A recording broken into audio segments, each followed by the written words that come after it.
नमस्कार व्यूअर्स, मैं हूं अमीश देवगन और आप देख रहे हैं सीएनबीसी आवाज पर टक्कर। मोहब्बत की दुकान की फ्रेंचाइजी वाले राहुल गांधी इन दिनों काफी एक्टिव हैं। पहले सैन फ्रांसिस्को में और अब स्टैनफोर्ड यूनिवर्सिटी में राहुल गांधी का कार्यक्रम हुआ, जहां उन्होंने एक बार फिर सरकार और पीएम मोदी का विरोध करते हुए देश को कोसना शुरू कर दिया। यह उनका पुराना राग है। राहुल गांधी ने कहा कि देश में कोई भी संस्था आजाद नहीं है, सब मोदी सरकार के शिकंजे में है। राहुल गांधी ने खुद की सांसदी जाने पर भी हैरानी जताई। शायद वो भूल गए कि उन्हें कोर्ट ने गुनहगार ठहराया है और हाई कोर्ट ने भी राहत। इसके बाद राहुल गांधी को चीन याद आ गया और देश की वीर सेना के स्टैंड के उलट उन्होंने विदेश में दावा कर दिया। चीन ने भारत के हिस्से पर कब्जा जमाया हुआ है। हालांकि वो अक्साई चिन्ह पर कभी कुछ नहीं बोलते हैं। जो काम राहुल गांधी विदेश में कर रहे हैं, देश में नसीरुद्दीन शाह वही काम उन्होंने शुरू कर दिया है। एक इंटरव्यू में नसीरुद्दीन शाह ने कहा कि भारत के नाजी जर्मनी जैसा हो गया है। लेकिन आज सबसे बड़ा सवाल है कि देश की बदनामी से क्या वोट की बरसात होती है? क्या मोदी का विरोध अब देश का विरोध होता जा रहा है? आज सीएनबीसी आवाज पर इसी विषय पर होगी सीएनबीसी आवाज के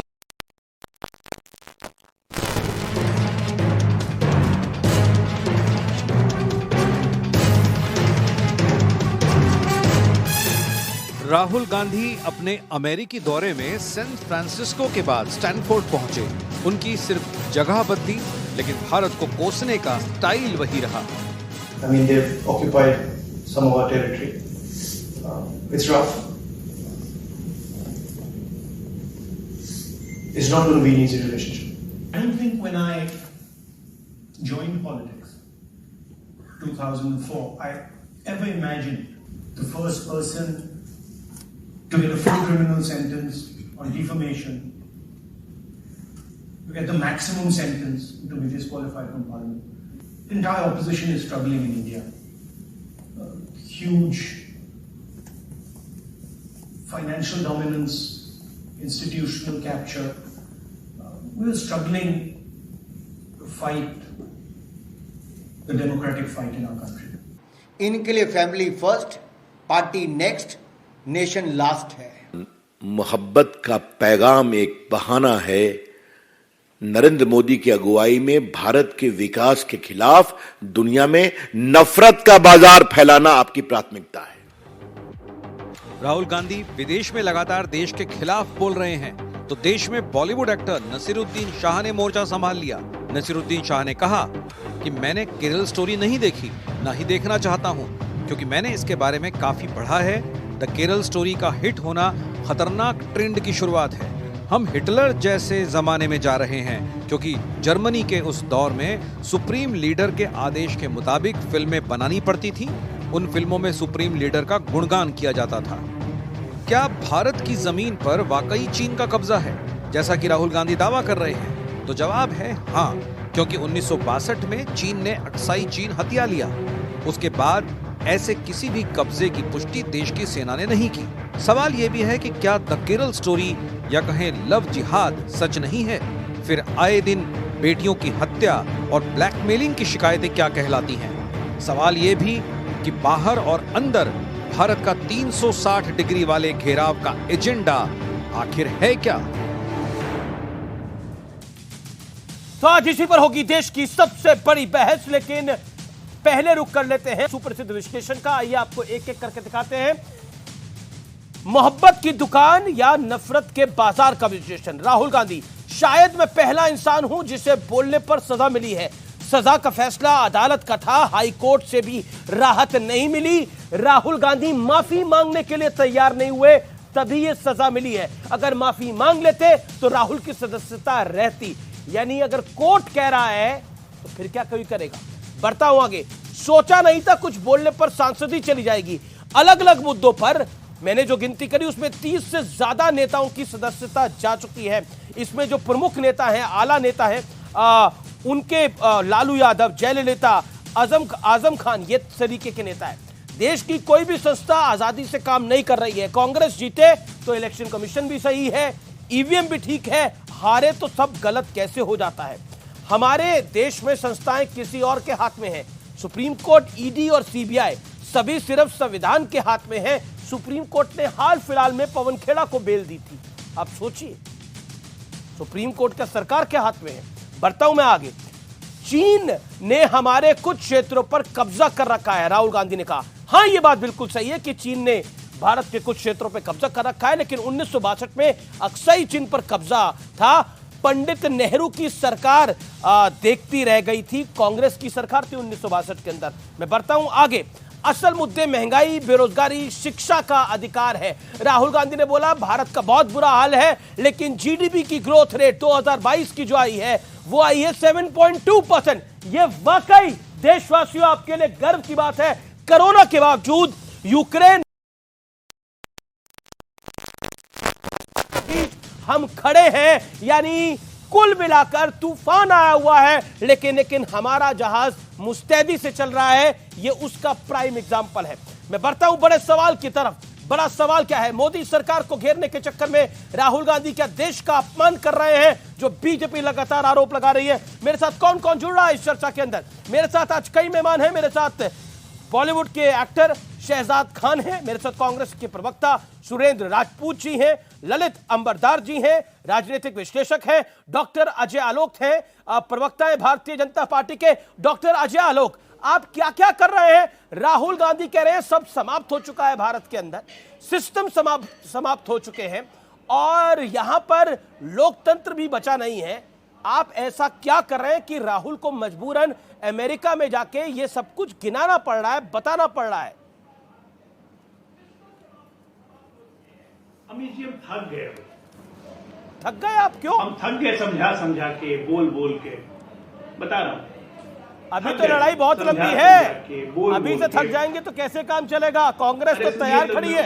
अरे मुझे सुन तो लीजिए पहले। देखिए, आप भी मुझसे थकने लगे तुरंत।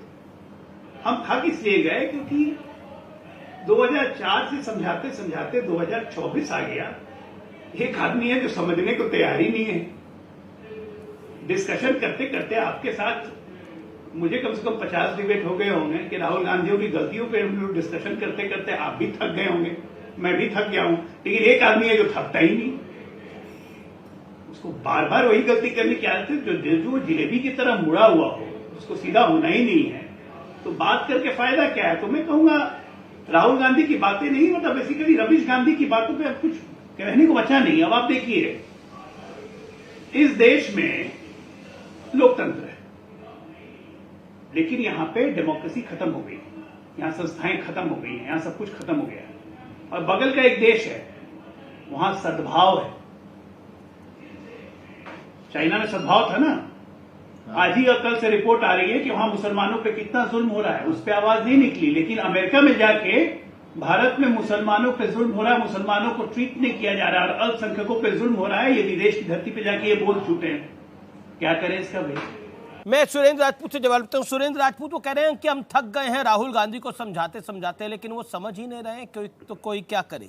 आपको लगता नहीं है कि वो गुरु नानक जी को वो कहते हैं कि उन्होंने थाईलैंड की यात्रा करी थी, उसके बाद वो कहते हैं भारत के अंदर जो है वो लोकतंत्र लगातार समाप्त हो रहा है। क्या आपको लगता नहीं है कि भारत में वो तमाम बातें ये कह रहे हैं, सुनी भी जा रही हैं, चर्चा भी हो रही है, अमेरिका में जाके बोलने से क्या फायदा हो जाएगा? तो ये नफरत का बाजार नहीं है? अमीश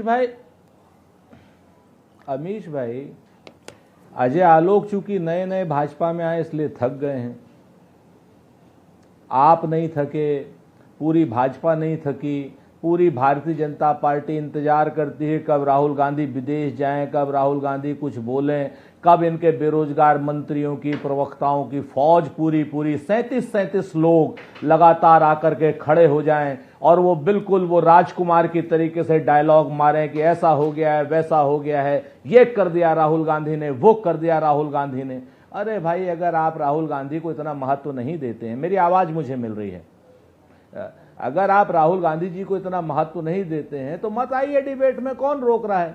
अगर आप राहुल गांधी को महत्व नहीं देते हैं तो दूसरी बात यह है कि क्या नाम, ये जो न्यूज 18 पर आप पीएमओ के यहां से डिबेट करा रहे हैं, कौन रोक रहा है? हटा दीजिए ना, आज करा लीजिए महंगाई पर डिबेट, करा लीजिए देश की बेटियों पर डिबेट, जो क्या नाम ब्रजभूषण की गिरफ्तारी को लेकर के धरने पर बैठी हैं और अपने मेडल तक वापस कर रही हैं, आमरण अनशन तक की बात कर रही हैं। है हिम्मत तो करा लीजिए डिबेट, क्यों नहीं कराते हैं आप डिबेट? चर्चा करी, बाकी ज्वलंत मुद्दों पर करा दो लीजिए। दिन पहले ही चर्चा करी थी उस मुद्दे के ऊपर। अमित भाई, मैं स्मृति ईरानी से भी सवाल पूछा था, पीयूष गोयल से भी सवाल पूछा था। जी जी बोलिए। वो स्मृति ईरानी के सवाल तो ये थे ना, स्मृति ईरानी तो एक महिला, क्या नाम है, मादा हाथिन मर गई थी केरल में, उनको पता चला वो वायनाड की में हाथिन मरी थी, दिन भर बैठी थी बाल खोल करके धरने पे, रोज लगातार बयानबाजी कर, लेकिन जब पता चला वायनाड की नहीं थी उसके बाद वो हो गई उसके। लेकिन महिलाओं के किसी मुद्दे पर, चाहे हाथरस का मुद्दा हो, चाहे लखीमपुर का मुद्दा हो, चाहे कहीं का भी मुद्दा हो, पूरे देश की बेटियों का मुद्दा हो, पहलवान बेटियों का मुद्दा हो, उनकी चुप्पी, चुप एकदम, एक शब्द नहीं बोली। सिली सोल वाले क्या बोलेंगे? तो ये शब्द है। अगर आप थक गए हैं अजय आलोक जी, अपनी पार्टी से कहिए कि अपना ये इन मुद्दों पर बहस कराएं और इन मुद्दों पर आए आप हमारे सामने। ठीक है, अजय आलोक से जवाब लेते हैं। ठीक है, बात करेंगे अजय आलोक, आपके थकने को पकड़ लिया है कांग्रेस। सुन लीजिए सर, सुन लीजिए। ठीक है, आपने बोला अपनी बात को 1.5-2 मिनट रखा, अब उनकी बात को बड़ा मसला है अमित भाई। डॉक्टर नहीं, आपने मुद्दों की बात करी ना, तो मैं मुद्दों पे बता रहा था, लेकिन अब आप जो है मत बोलने दीजिए। डॉक्टर अजय आलोक, ऐसा है, मैंने थकने की बात कही कि राहुल गांधी से सिर्फ हम नहीं थके हैं, कांग्रेस पार्टी भी थक गई है। इसलिए सुरेंद्र राजपूत भी इंजॉय कर रहे हैं कि अच्छा हुआ, सजा हो गई, हाईकोर्ट से भी राहत नहीं मिली, अब शायद सजा भी हो जाएगी तो चुनाव नहीं लड़ेंगे, प्रधानमंत्री कैंडिडेट नहीं बनेंगे। इसलिए सुरेंद्र जी ने एक बार भी अमेरिका की चर्चा नहीं की कि राहुल जी ने जो कहा है, देखिए हंस भी रहे सुरेंद्र जी, राहुल जी ने अमेरिका में जो कहा है वो सही कहा है या गलत कहा है, इस पे एक बार भी चर्चा नहीं की। बिल्कुल। अब एक मिनट सुनिए, मेरी भी सुन लीजिए, इतना देर से तो आप बोले लगातार, इतनी देर से आपके मित्र बोलने नहीं दे रहे। राहुल गांधी जी, सुनिए राहुल गांधी जी ऐसे, अच्छा चलिए, आपके हिसाब से तो पीएमओ से उनको निर्देश आता है डिबेट करवाने का, है ना, तो उसी के हिसाब से वो डिबेट करवाते हैं। आपके हिसाब से चले तो दुनिया में तो हर चीज गाड़ी वहीं से चल रही है। आप हाँ बिल्कुल सहमत, आप ही कह रहे हैं। अरे कहां जा रहे हो, चक्कर में पड़ गए।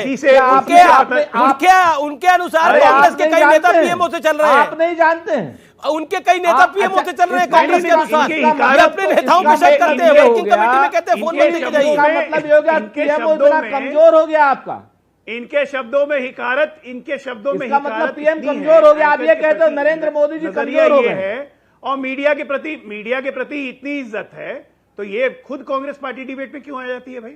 बताया करे डिबेट में, मुझे अभी कह रहे थे डिबेट में क्यों आ जाते हैं या दूसरे चीज पर डिबेट करवाएं। अगर यही हाल है मीडिया का तो डिबेट में आप लोग क्यों आते हैं बताइए?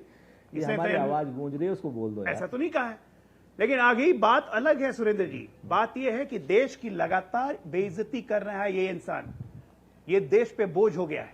आप ये बताइए, गलत बात, आप भगवान को कंपेयर करेंगे?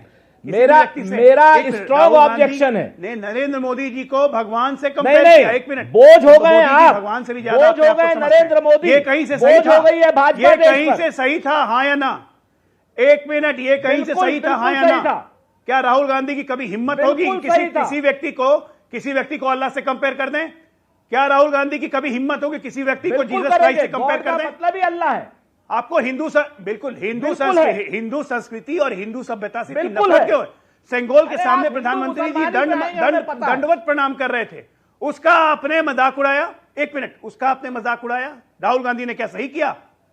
सेंगोल जो सत्ता हस्तांतरण की चीज है, जिसके हिसाब से देश को चलना चाहिए, जो हमारी भारतीय परंपरा की रीत है, कभी सत्ता हस्तांतरण का प्रतीक इन सब बातों को आप क्या एक्सेप्ट करते हैं?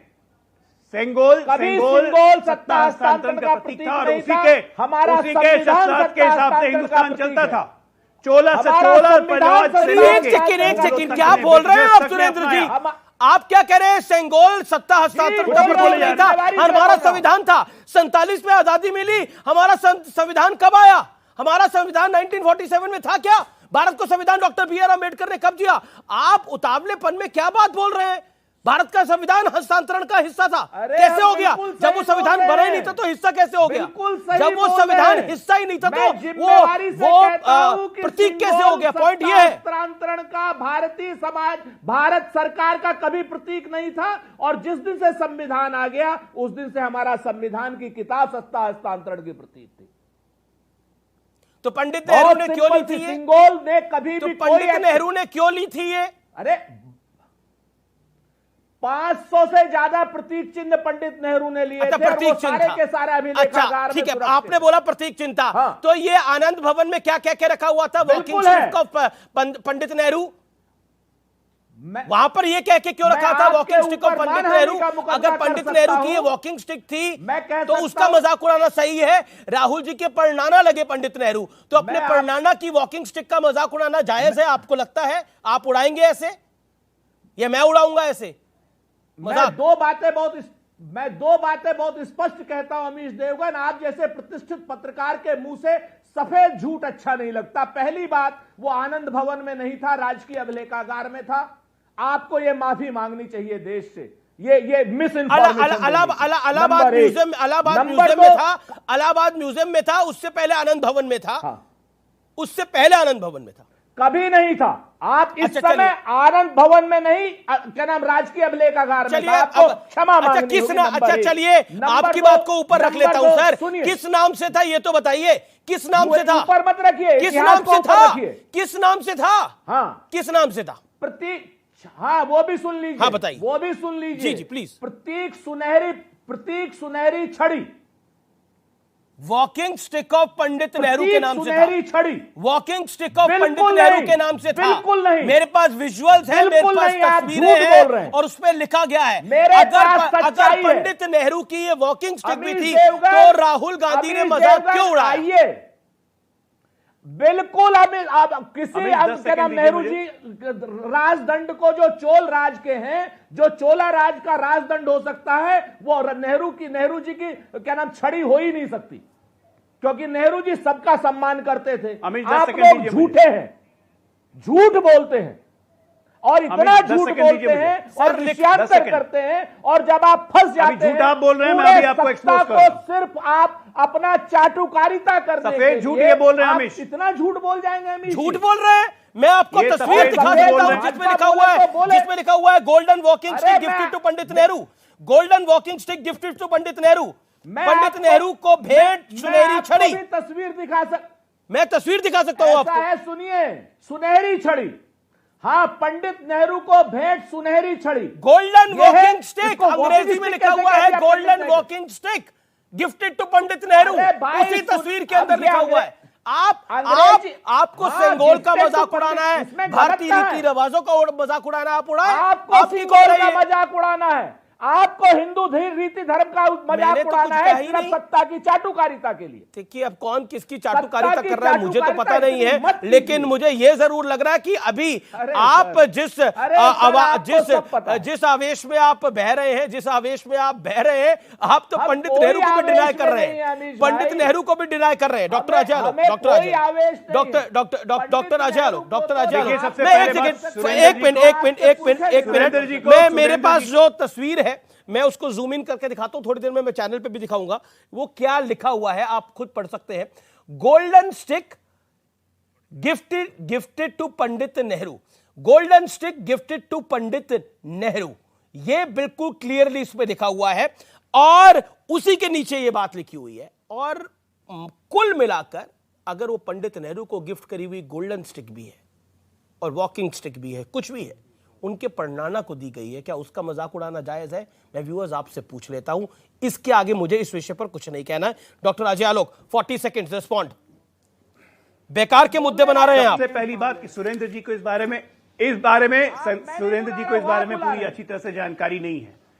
ये 1947 में जब ब्रिटिश शासन नेहरू जी को एक प्रधानमंत्री के तौर पे सेंगोल दिया गया था, लॉर्ड माउंटबेटन की किताब में फोटो के साथ है कि Sengol given to the prime minister of India Jawaharlal Nehru, not to Pandit Jawaharlal Nehru. और इस सेंगोल को प्रधानमंत्री के तोशागार में ना रख करके, क्योंकि सत्ता हस्तांतरण हो रही थी, इसे भेज दिया गया आनंद भवन में पर्सनल प्रॉपर्टी बना के। ये जो आप नीचे हुए लिखा हुआ दिखा रहे हैं, ये वहां पे आनंद भवन में, बाद में नेशनल आर्काइव म्यूजियम इलाहाबाद में लिखा हुआ था, golden stick gifted to Pandit Nehru. It was not a golden stick, ये थी सेंगोल जिसे भारत के प्रधानमंत्री को दिया गया था। और इसे तोशखाना में, संसद में तो नहीं रखा, तोशखाने में भी जमा नहीं किया, ले गए आनंद भवन उठा के। ये होता है सत्ता का नाजायज इस्तेमाल करना। लेकिन वो और मिली इलाहाबाद म्यूजियम में मजाक उड़ाते हैं राहुल गांधी कि at least I would not have light down, at least I would not have lied down. इनको बेसिकली हिंदू जी सभ्यता, सुरेंद्र राजपूत, अनुराग ठाकुर कहते हैं राहुल गांधी मोदी को अपमानित नहीं करते, देश को अपमानित करते हैं जब वो देश के खिलाफ बोलते हैं। तो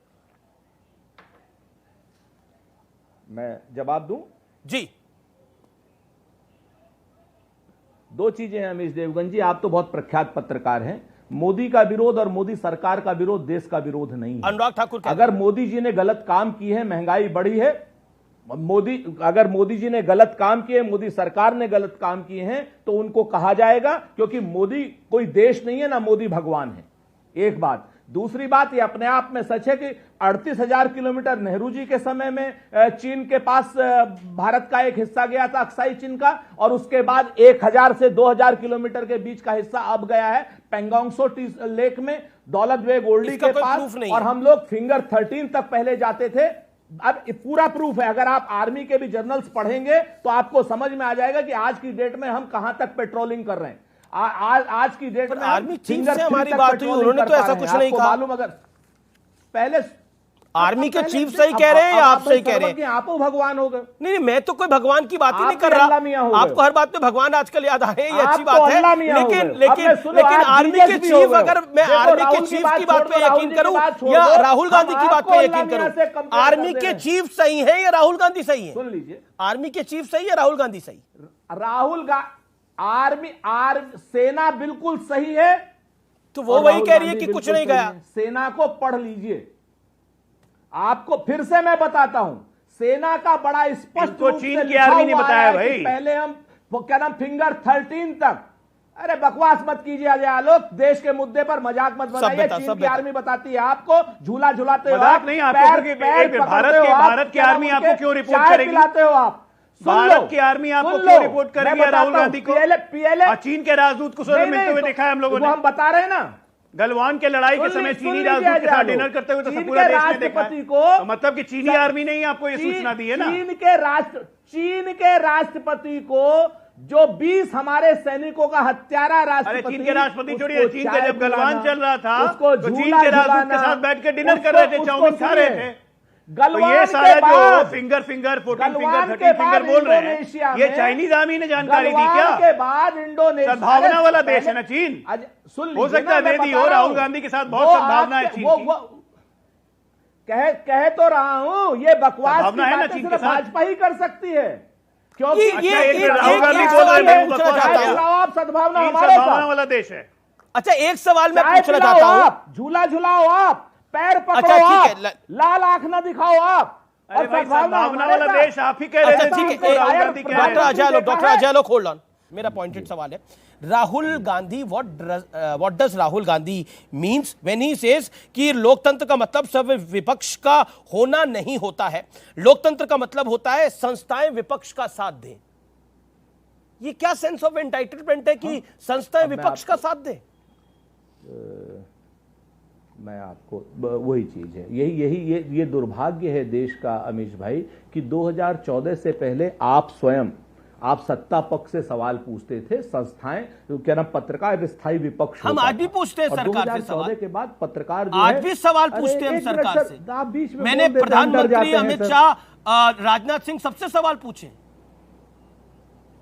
सबसे सवाल पूछे। एक मिनट सोनिया गांधी जी से सवाल पूछने का मुझे मौका नहीं मिला, कभी मौका मिलेगा तो सवाल पूछूंगा उनसे। बोलिए। चूंकि आपके पास माइक है और आप स्टूडियो में बैठे हो, आप मुझे 1 मिनट का, चूंकि अजय आलोक जी ने बहुत इंपॉर्टेंट क्वेश्चन, आपने भी इंपॉर्टेंट क्वेश्चन, तो 1 मिनट हमें बोल लेने दीजिए, वरना तो जैसे कहते हैं ना, लश्कर तुम्हारा है, सरदार तुम्हारा है, तुम झूठ को सच लिख दो, अखबार तुम्हारा है, और इस दौर के फरियादी जाएं तो कहां जाएं, सरकार तुम्हारी है, दरबार तुम्हारा है। एक मैं भी तो सुना अगर देता आपको हूं, नहीं बोलने देना है कोई बात नहीं। ना लश्कर हमारा है, ना सिस्टम हमारा है, हम तो सिर्फ जनता के प्यारे हैं सर, जो जनता कहती है वही रख देते हैं सामने, वही रख देते हैं सामने, तभी आपार प्रेम है जनता का आर पार को, इसलिए नंबर 1 कार्यक्रम है सर।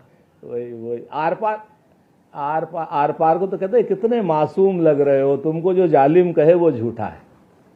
हम झूठे हो जाते हैं आपके मासूमियत पे भाई। जी। सुन लीजिए अब हमारी बात, दो बातें बड़ी साफ हैं। पहली बात है चीन के संदर्भ में, बिल्कुल सच कहा जय आलोक ने। अरुणाचल प्रदेश हमारा क्या नाम, ये अक्साई चीन में 38,000 किलोमीटर गया और 2,000 किलोमीटर इनके पास में से गया है अभी इधर। इनकी हिम्मत आज की डेट में, सर्वशक्तिमान भारत है, ये 40,000 किलोमीटर नरेंद्र मोदी जी को वापस लाना चाहिए। अगर नहीं लाते हैं तो नरेंद्र मोदी जी लाल आंख नहीं दिखा पा रहे हैं। एक बात। अब आप आ जाइए दूसरा, संस्थाओं पर। बहुत जिम्मेवारी से संस्थाओं पर, निश्चित तौर पर चाहे कोई भी संस्था हो, सीबीआई हो, ईडी हो, आईटी हो, जितनी भी ये संस्थाएं हैं, सब पर आज की डेट में नरेंद्र मोदी जी की सरकार का पहरा है। इसीलिए सिर्फ विपक्ष के ऊपर ये लोग हमला करते हैं। ईडी के 95% केसेज विपक्ष के। बड़ी खबर आ रही है, बड़ी खबर आ रही है। नसीरुद्दीन शाह, फिल्म एक्टर नसीरुद्दीन शाह के बारे में इस समय बड़ी ब्रेकिंग स्टोरी आ रही है व्यूअर्स। नसीरुद्दीन शाह ने अब तक का सबसे बड़ा विवादित बयान दे दिया है। अब से कुछ देर पहले उन्होंने भारत की तुलना नाजी और जर्मनी से कर दी है। नाजी के दौर में भी बंदिशें थी, आज के भारत में भी बंदिशें हैं। भारत उसी रास्ते पर चल पड़ा है। द केरल स्टोरी का हिट होना बहुत गलत है। शासक की पसंद की फिल्में अब बन रही हैं। नसीरुद्दीन शाह ने बड़ा विवादित बयान दिया है। मैं सीधा रुख कर लेता हूं, मेरे साथ कई मेहमान हैं, मैं सीधा रुख कर लेता हूं शहजाद खान का। जाने माने अभिनेता शहजाद खान, मेरा स्पष्ट सवाल है आपसे, क्या आपको लगता है नसीरुद्दीन शाह ने लाइन को क्रॉस किया है जो बात उन्होंने बोली है? बहुत बहुत शुक्रिया आपका मुझे आपके शो पे बुलाने का। देखिए, नसीरुद्दीन शाह साहब बहुत ही वेटरन और बहुत ही काफ़ी समय से इस इंडियन फिल्म इंडस्ट्री में है।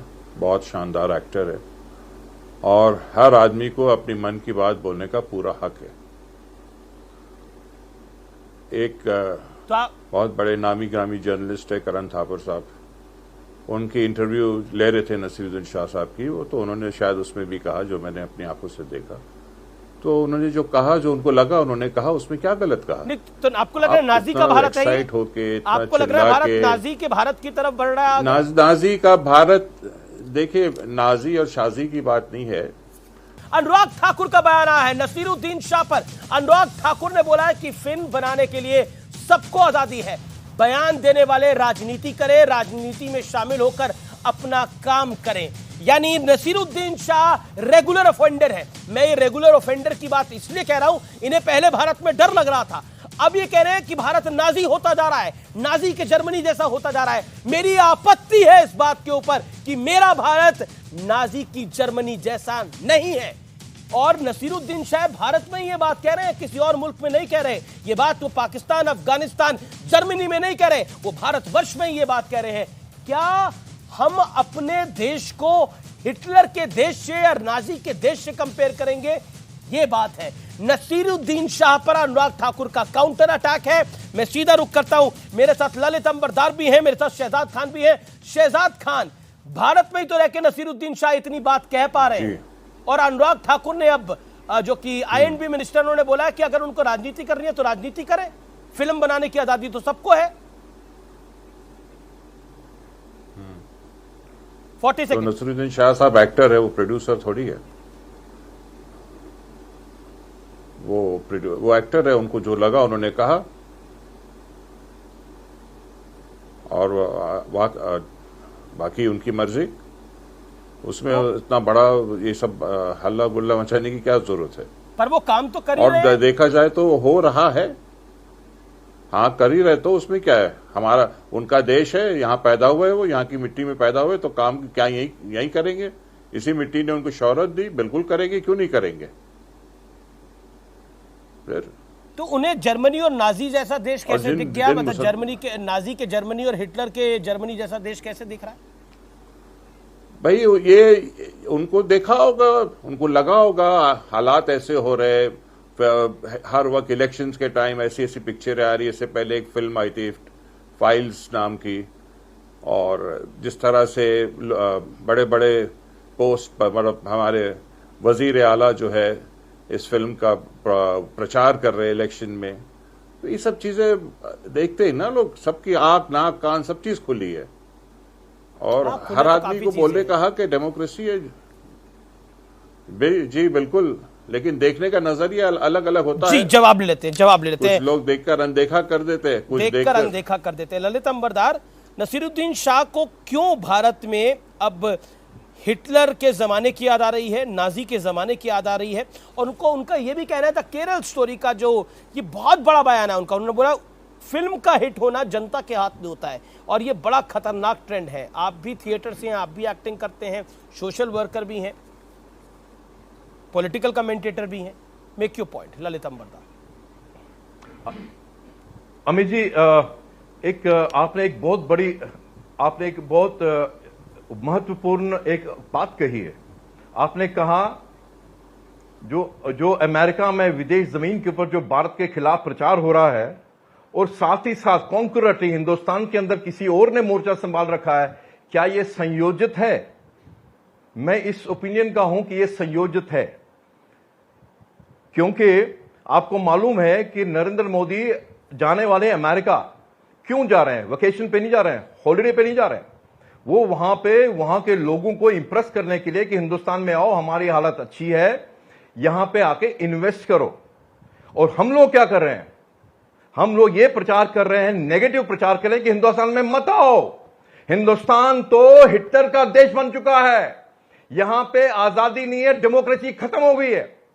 अभी आपको एक पैनलिस्ट ने अभी आपके चैनल पे बोला हम तो डेमोक्रेसी में रहते हैं, हम तो जो चाहे कुछ बोलेंगे, नजरुद्दीन शाह जो चाहे कुछ बोलेंगे। ये भी है, हर दिन आस पार में कांग्रेस के किसी भी नेता, कोई भी सेक्युलर लिबरल आपके चैनल पे आता है, बोलता, कुछ भी बोल के जाता है, ये भी चल रहा है। लेकिन हिंदुस्तान में डेमोक्रेसी खतरे में, आप बोल नहीं सकते। दूसरी बात, अभी भी बताया गया कि दौलत बेग औलदी, मैं चाहूंगा कि अगर आप डिफेंस के बारे में कोई यहां पे टिप्पणी कर रहा है, वो सोच समझ के बोले, क्योंकि आसपास दुश्मन चाइना सुन रहा है, पाकिस्तान सुन रहा है। दौलत बेग औलदी एक बहुत इंपॉर्टेंट एयर स्ट्रिप है हमारी, और कुछ साल पहले तक उसको सिर्फ एक ओकेजनली यूज किया जाता रहा है, लेकिन आज एक इंपॉर्टेंट बेस की तरह उसको यूज किया जा रहा है। 24 घंटे उससे जहाज उतरते हैं, जहाज चढ़ते हैं। नसीरुद्दीन शाह फर्स्ट, शहजाद खान इस पर रिस्पॉन्ड करना चाहते हैं। जी दूसरी बात, नसरुद्दीन का इतिहास है जी, नसरुद्दीन का इतिहास है। मैं आपको बताना चाहता हूं, जब वो पाकिस्तान जाते हैं, पाकिस्तान कहते हैं यहां तो मुझे परिवार जैसा माहौल लगता है। खुद अफगानिस्तान से आए हुए उनके पूर्वज ये भी कहते हैं, लेकिन पाकिस्तान के अंदर जो हिंदू और सिख हैं उनके लिए सीएए लगता है तो ये उसका विरोध करते हैं, क्योंकि वो हिंदू और सिख जिनका इस मातृभूमि में उतना ही अधिकार है जितना मेरा और नसरुद्दीन का है। जो कांग्रेस ने वहां पे बन के 47 में गरीब हिंदू और सिखों को पाकिस्तानी जहाजों के हवाले छोड़ दिया, ये है नसरुद्दीन शाह।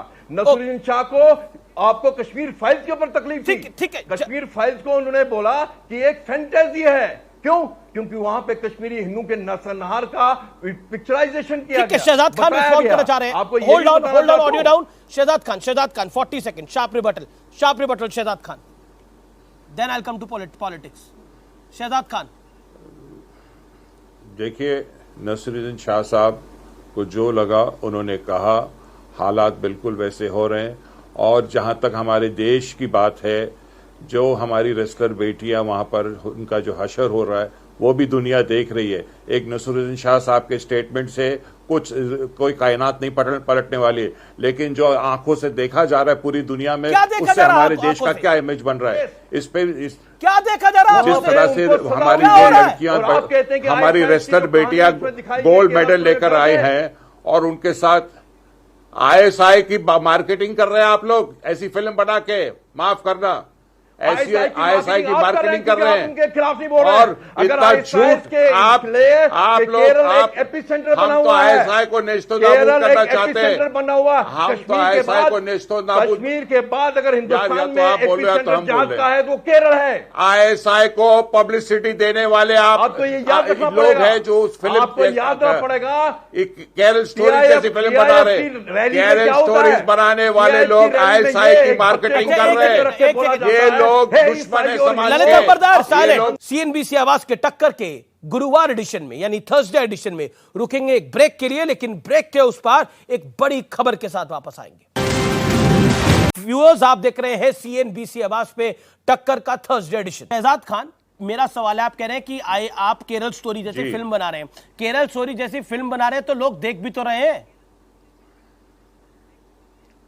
देख रहे, लेकिन आप आईएसआई तो की मार्केटिंग कर रहे हैं। चंद तो रुपए कमाने बनी के तो कई और चक्कर में फिल्में भी हैं, तो आप फ्लॉप हो गई आईएसआई है। की मार्केटिंग कर रहे हैं। तो जो मार्केटिंग तो वो भी कर रहे थे अपनी फिल्मों की। बेरोजगार यूथ है, जवान है, तो फिर उनको भी ऐसा लगेगा कि आप जाए और आप तो फिल्म इंडस्ट्री से है, आप बताइए मार्केटिंग तो बाकी फिल्मों की भी खूब हो रही है। मार्केटिंग तो बाकी फिल्मों की भी खूब हो रही है, वो नहीं चल रही है। केरल स्टोरी चल गई है। फिल्म बनाई जाती है एंटरटेनमेंट के लिए।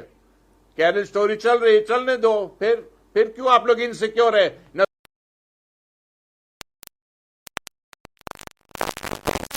वो लोग इनसिक्योर है, काम नहीं मिल रहा। वो लोग इनसिक्योर है। नसरुद्दीन शाह इनसिक्योर नहीं है। अरे काम देने वाला ऊपर वाला है, समझ गए आप? तो उनकी फिल्म नहीं चल रही है तो वो परेशान क्यों हो रहे हैं? ये आप लोग इनसिक्योर हो गए एक नसरुद्दीन शाह की स्टेटमेंट से आपकी इनसिक्योरिटी बताती है।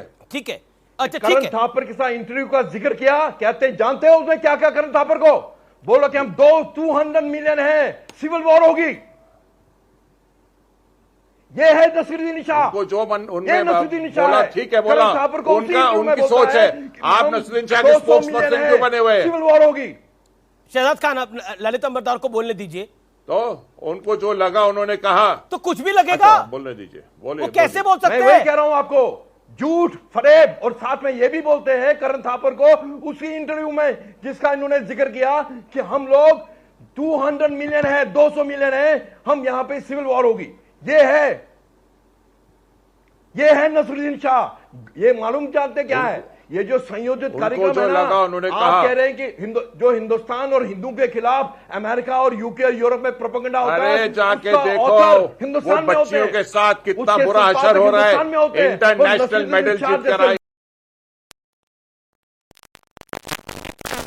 दिल्ली के अंदर लव जिहाद का, आई एम वेरी ग्लैड आपको उसका विषय, दिल्ली में जो लव जिहाद का केस हुआ उसके ऊपर आप बार बार बोल रहे हैं। दिल्ली में जो लव जिहाद का केस हुआ उसके ऊपर बोल रहे हैं ना। लव जिहाद क्या लव जिहाद है? मैं तो कहता हूं उस लड़के को फांसी दे दो जिसने उस लड़की को चाकू मारा सरेआम। कोई भी उसको बचाने नहीं गया, फांसी दे दो उसको। केरल हाईकोर्ट तो उसी में तो फिल्म बनी है। केरल हाईकोर्ट ने कहा कि लव जिहाद जैसी कोई चीज नहीं। अगर लव जिहाद है तो किसी शादीशुदा औरत को लेके भागना, उसको लव जिहाद कहते हैं। कश्मीर जिहाद भी कुछ नहीं है। कश्मीर में कश्मीरी हिंदू का नरसंहार हुआ, आपको तो बहुत अच्छा लगता है जब फिल्म फेस्टिवल में बाहर से लोग आके जब फिल्म फेस्टिवल में बाहर। ठीक है, डॉक्टर अजय लोग बीजेपी का रिप्रेजेंटेशन आना जरूरी है। डॉक्टर अजय लोग, जो नसीरुद्दीन शाह ने बोला है उस विषय पर आपका क्या कहना है? 40 सेकंड। तब आपको एहसास नहीं होता कुछ। देखिए, नसीरुद्दीन शाह उनको आज देश में दिख रहा है कि नाजी रूल की तरफ जा रहा है। कुछ दिन पहले उनको दिखा था कि देश में उनको अपने बच्चों की सुरक्षा को लेकर चिंता होने लगी थी। लेकिन पता नहीं नसीरुद्दीन शाह कहां थे जब पिक्चर आंधी बैन की गई थी, किस्सा कुर्सी का बैन किया गया था 1973 1975। उस वक्त नसीरुद्दीन शाह शायद फिल्म शूट में ही थे, उस वक्त आवाज नहीं निकाली, बाद में भी नहीं निकाली। 77 में भी एक पिक्चर बैन की गई थी इंदिरा गांधी पे, उस वक्त आवाज नहीं निकली। जब मुसलमानों का इमरजेंसी में खुलेआम कैस्ट्रेशन करवाया गया था, नसबंदी करवाई गई थी, उस वक्त नसीरुद्दीन शाह की आवाज नहीं निकली कि यहां पे ये नाजी रूल की तरफ जा रहा है। मत भूलिए, बिल्कुल अभी नंबरदार साहब ने ठीक कहा, ये वही नसीरुद्दीन शाह हैं जिन्होंने मुगलों के कसीदे पढ़े थे कि मुगलों का भारत के इतिहास में आर्ट संस्कृति इसमें बहुत योगदान है, मुगलों से इतनी नफरत है तो उनके मॉन्यूमेंट तोड़ दो। ये वही नसीरुद्दीन शाह हैं जिन्होंने दिलीप साहब के एक्टिंग पे सवाल उठाया कि दिलीप साहब ने एक्टिंग के लिए कुछ नहीं किया। ये वही नसीरुद्दीन शाह हैं जिन्होंने अनुपम खेर को जोकर कहा था, जिसपे काफी कंट्रोवर्सी हुई थी। और तो और सबसे बड़ी बात, बुलंदशहर में मुसलमानों की भीड़ ने दंगों के दौरान एक पुलिस इंस्पेक्टर की हत्या कर दी थी। उस पर नसीरुद्दीन शाह ने कहा था, क्या हंगामा मचा रहे हो, इस देश में तो गाय मरने पे ज्यादा हंगामा हो जाता है, पुलिस वाला मर ही गया तो क्या है। तो ऐसे ऐसे फालतू लोगों की बातों से अपना टाइम वेस्ट मत कीजिए। Naseeruddin Shah is a waste. Okay, मैं सीधा रुख करता हूं शहजाद खान का। शहजाद खान से उन्होंने शहजाद खान 30 सेकंड। देखिए ऐसा है कि अमीश जी जिसको जो कहना है वो कहे, जिसको जिसकी जैसी दुकान चल रही हो चलाए, लेकिन हर आदमी को अपने दिल की बात रखने का हक है। नहीं, मैं नसरुद्दीन शाह की बात नहीं कर रहा हूं। जिसकी जो दुकान चल रही है चलाए, जो ख्यालात थे उन्होंने रखा। तो नसरुद्दीन शाह की दुकान चल रही है, आप समझ गए ना। तो दुकान में ग्राहक कौन से है? जिसकी जो दुकान चल रही है तो नहीं लग रहे दुकान में ग्राहक किसके। एनीवे उनको जो लगा उन्होंने कहा, और काफी टाइम से बिल्कुल लोकतंत्र खतरे में है। खत्म तो नहीं हुआ और कोई भी खत्म करने की कोशिश नहीं कर सकता उसको, लेकिन खतरे में जरूर है। तो ठीक है, जी जी बिल्कुल बिल्कुल ओके। मैं सीधा रुख करता हूं सुरेंद्र राजपूत का। राहुल गांधी विदेश में कह रहे हैं भारत में लोकतंत्र खत्म हो रहा है। नसीरुद्दीन शाह देश में कह रहे हैं कि लोकतंत्र के ऊपर बड़े सारे सवाल हैं और नाजी का भारत होता जा रहा है। आप सहमत हैं नसीरुद्दीन शाह की बात से, सुरेंद्र राजपूत? 3-4 चीजें बड़ी स्पष्ट हैं। पहली बात तो यह है कि देश वास्तव में खतरे में है। देश का संविधान खतरे में। अगर देश का संविधान खतरे में नहीं होता तो 5 जज सड़क पर नहीं आते जनता से न्याय मांगने के लिए। देश का संविधान अगर खतरे में नहीं होता तो रात को 1:30 बजे सीबीआई के डायरेक्टर को चेंज नहीं किया जाता। देश का संविधान अगर खतरे में नहीं होता तो क्या नाम, ये जो अमित मालवीय नाम का ट्रॉल भारतीय जनता पार्टी का है, इलेक्शन कमीशन से पहले डेट अनाउंस नहीं कर देता। देश का संविधान अगर खतरे में नहीं होता तो ईडी 95% विपक्षियों पर, और जैसे ही वो क्या नाम विपक्षी लोग भारतीय जनता पार्टी ज्वाइन कर लेते हैं एक नाथ शिंदे की तरीके से, आपको लग रहा है नाजी का भारत है ये? चले जाते हैं भारत नाजी के जर्मनी की तरह आगे बढ़ रहा है, जो नसीरुद्दीन शाह ने बोला। और केरल स्टोरी का हिट होना एक खतरनाक ट्रेंड है। वो मैं दोनों चीजों पर बात बताता हूं, चूंकि वो बोला नसीरुद्दीन शाह है। मैं नसीरुद्दीन शाह का प्रवक्ता नहीं हूं, लेकिन हाँ एक चीज जरूर है एक बड़ी कि पार्टी देश के में बड़े नेता है, सांप्रदायिकता का सर तो मैं अरे नहीं, मैं अमीश भाई आपसे छोटा हूं, आप चिंता हो, आप बहुत अरे नहीं आपकी उम्र मुझसे बड़ी है जी। अब मैं आपको नसीरुद्दीन अरे उम्र में बड़े होने से क्या होता है, आपकी प्रसिद्धि बड़ी है। आप समझो आपको प्रधानमंत्री फॉलो करते हैं, हमको प्रधानमंत्री जानते भी नहीं, ना अजय आलोक को जानते हैं। आप बात समझो इस बात को, आप बड़े हो, मानो इस बात को, आपको गर्व होना चाहिए। नसीरुद्दीन शाह ने जो बात बोली, जो नसीरुद्दीन शाह ने बात बोली, उसके ऊपर मेरा आपसे सवाल है, क्या नसीरुद्दीन शाह ने जो बोला वो जायज है या नाजायज है? देखिए, 2 चीजें हैं। लोकतंत्र में अभिव्यक्ति की स्वतंत्रता का पूरा हक है, और राजतंत्र के खिलाफ या राजकीय सत्ता के खिलाफ बात करना राष्ट्रद्रोह नहीं है, राजद्रोह हो सकता है। उनके मकसद में जिस तरीके से भारतीय जनता पार्टी 2014 से सांप्रदायिकता का ध्रुवीकरण करती जा रही है, तो निश्चित तौर पर ललित अंबरदार दोनों तरफ से कहीं ना कहीं सांप्रदायिकता बढ़ रही है। 1-2 पॉइंट करने प्लीज कहने दीजिए। जब ये कहते हैं हिंदुस्तान के अंदर सारे इंस्टीट्यूशन करप्ट हो गए हैं, सारे कैप्चर्ड हैं, लैप्स हो गए हैं, इनको पूछे आपकी जबान, सारे को बोलता हूं, नसरुद्दीन शाह को भी बोल रहा हूं, आपकी जबान पे ताला लगा हुआ कि कश्मीरी हिंदू का नरसंहार हुआ, 32 साल पलायन में है, एक को भी अभी तक सजा नहीं हुई, ये भाजपा एक को भी सजा नहीं हुई। सही कह रहे हो, यही सुप्रीम कोर्ट, सही कह रहे हो। सुप्रीम कोर्ट अभी तो 9 साल में कितनी कश्मीरी पंडितों की हत्याएं हुई हैं, कितने कश्मीरी पंडितों की हत्याएं हुई हैं, तुम्हारे मुंह में दही जमी हुई है क्योंकि 2 रुपए के ट्रोल हो। यही नसरुद्दीन शाह मुगलों पैसा लेते हो, वो रिफ्यूजी थे, मुगलों भारतीय जनता पार्टी से पैसा लेते हो, बिल्कुल पर्सनल है। आप पर्सनल टिप्पणी करें ललित अंबरदार बीजेपी से पैसे लेते हैं, पर्सनल टिप्पणी है ललित अंबरदार पे, वो ट्रोल है, वो बीजेपी से पैसे लेते हैं, पर्सनल टिप्पणी है ललित अंबरदार। मैं आपको 30 सेकंड दे रहा हूं अपनी बात को रखने के लिए, पर्सनल टिप्पणी, let's avoid that. Okay Lalit Ambardar, देखिए पर्सनल टिप्पणी करना जब आपके पास लॉजिक नहीं है, आप बोलिए। इनसे पूछता हूं, आपकी नाक तले कश्मीरी हिंदू का नरसंहार हुआ जब कांग्रेस और राजीव गांधी और फारूक अब्दुल्ला की सरकार थी कश्मीर के अंदर, कश्मीरी हिंदू का नरसंहार हुआ। एक विशेष बात करना चाहता हूं। अब मैं आपसे सियासी सेल यानी मुफ्त की योजनाओं वाले वादे पर एक बड़ा संवाद करना चाहता हूं। चुनावों से पहले राजनीतिक पार्टियां लाउड स्पीकर लेकर फ्री फ्री फ्री चिल्लाती नजर आएंगी। बिजली फ्री, कर्ज फ्री जैसे न जाने कितने लुभावने वायदे जनता से किए जाते हैं।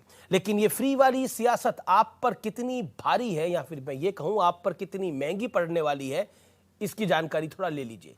राजस्थान चुनाव से पहले गहलोत सरकार ने 100 यूनिट बिजली फ्री कर दी है, यानी पहली 100 यूनिट तक कोई बिल नहीं चुकाना होगा। अगर 200 यूनिट या उसके ज्यादा इस्तेमाल करते हैं तो पहले 100 यूनिट बिजली माफ रहेगी। इतना ही नहीं, राजस्थान सरकार ने 500 रुपए में गैस सिलेंडर भी बांटना शुरू कर दिया है। सवाल यह है कि इतना पैसा राजस्थान सरकार के पास कहां से आएगा?